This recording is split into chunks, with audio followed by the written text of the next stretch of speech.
What's up, guys? My name is Blitzwinger, and of course, welcome all back to a brand new Marvel Spider-Man 2 video. And Marvel Spider-Man 2 is almost here, but along with its release week, we also have the release of the reviews. And currently, at the time of this recording, the game sits at a 91 on Metacritic. For those of you that are wondering about what exactly is Metacritic, essentially, it's a website that aggregates the scores from a lot of reviewers, then divvies it up and gives you an overall average. So obviously the game has been reviewing very well. However, there has definitely been some negative reception as well from certain people. Now, I will bring up some valid points that I think are worthwhile to discuss in today's video.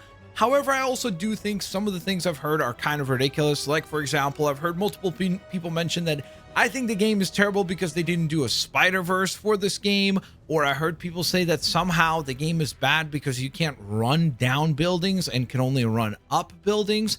Like, just really wacky stuff like that, where to me, I don't really understand how either one of those elements kind of breaks the game for you or makes a game bad. And it really seems like people that are pretty much fishing for just something to hate on for no apparent reason. There are some interesting things that I've picked up on that seem to be a lot more concrete. The first of which is actually the length of the game. Now, for me personally, I've never been the kind of person that values the quality of a game on the basis of how many hours I get to play the game. For me, I'm much more so about the experience overall. So I'd much rather have an amazing game experience that's only 10 or 12 hours instead of something that's mediocre or even just okay-ish or even good, let's say, but it is 30 hours, just for my personal preference. I understand that there are some gamers that is an paramountly important value to them, is how long is a game. If it's not a certain amount of hours, it is not worth the price of admission. And that seems like it will be kind of a valid criticism for Marvel's Spider-Man 2, especially because it's a sequel.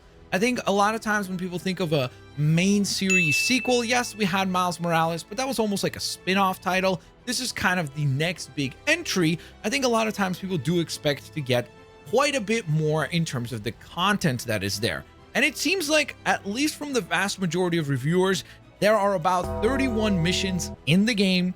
It will take you roughly around 15 to 20 hours to complete the core game itself, and about 30 hours to get the platinum.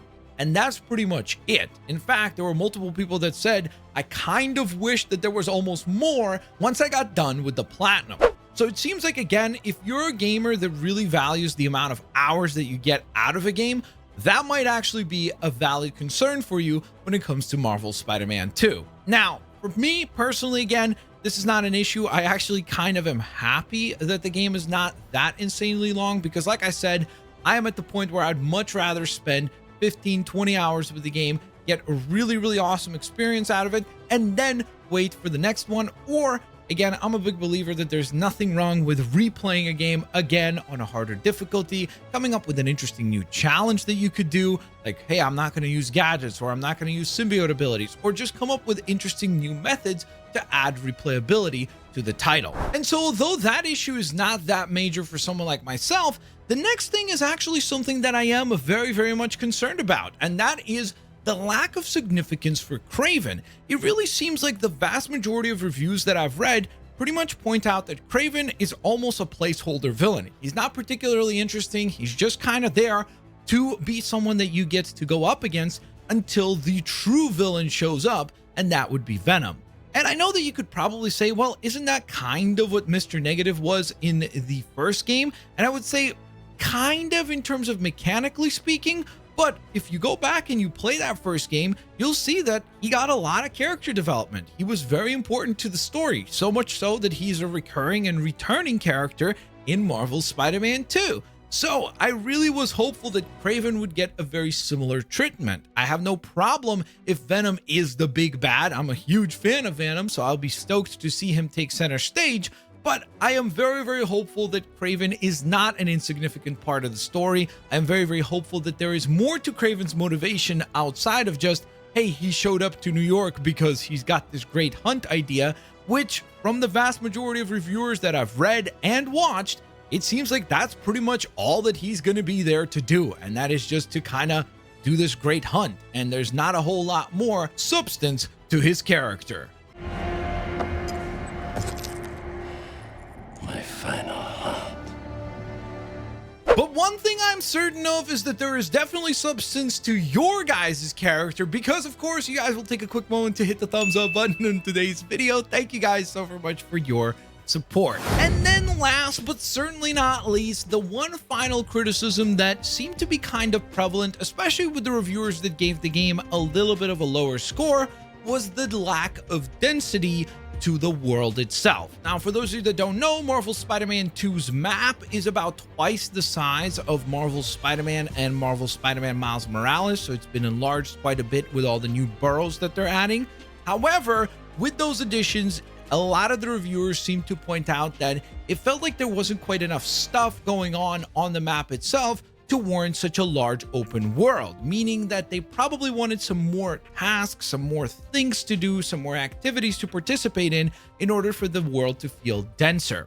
Now, for someone like myself, I personally don't really find that to be a particular flaw if the quests that are there are fun and, most importantly, story driven. And I have good news on that front, because even those same critics that said that they would have wanted more stuff or more activities on the map itself did mention that the stuff that is currently in the game in terms of side quests all feels like it matters, with multiple different reviewers actually mentioning that the side quests have just as much interesting story stuff as the entire main campaign, which for someone like myself sounds like an absolute treat. I've never been a big fan of open world games that just force you to do a bunch of mediocre tasks and things that just don't really feel like they're compelling at all. I would much rather do, again, less quests, but make sure that each one of the quests feels like they are rewarding in terms of something new that I'm learning about the characters, something new that I'm learning about the world, or maybe even just something new that I'm learning about a villain. So if that's the case for Marvel Spider-Man 2, again, for me personally, I'd much rather get less quests, but have them all matter, instead of just have a bunch of mediocre tasks, like something like, let's say, Assassin's Creed Valhalla, where I played that game and I felt like almost half the time there's so many different things to do all around me, but out of 10 things that I get to do, only one of them is actually interesting and feels like it's a worthwhile experience. So because of that, again, I understand that for some gamers, it will actually be a problem that they want to have a billion different things. They want to have 1,000 different fetch quests. So if you're that type of gamer, it seems like Marvel Spider-Man 2 might not be for you. And so there you guys have it. That is the criticisms that I felt like were valid to share with you guys ahead of the release of Marvel Spider-Man 2. I think that this will be irrelevant to some people's decision making in terms of whether or not they pick up the game. So I wanted to put this together for you guys. I am trying to put together, and I hopefully will have it done in time before the game releases, a video that talks a lot about the positive side of things, because my goodness, there is so much exciting stuff that has been discussed in these reviews, and I'll try to have that ready to go soon enough. But in the meantime, thank you guys so very much for watching. Get to discussing in the comment section down below if you think these criticisms are valid. If you've heard anything else from any other reviewer that maybe I missed out on, let me know down in the comment section below as well. And of course, like I always say, guys, have an absolutely fantastic rest of your day. Peace out. See you later, alligators. Bye-bye, everybody.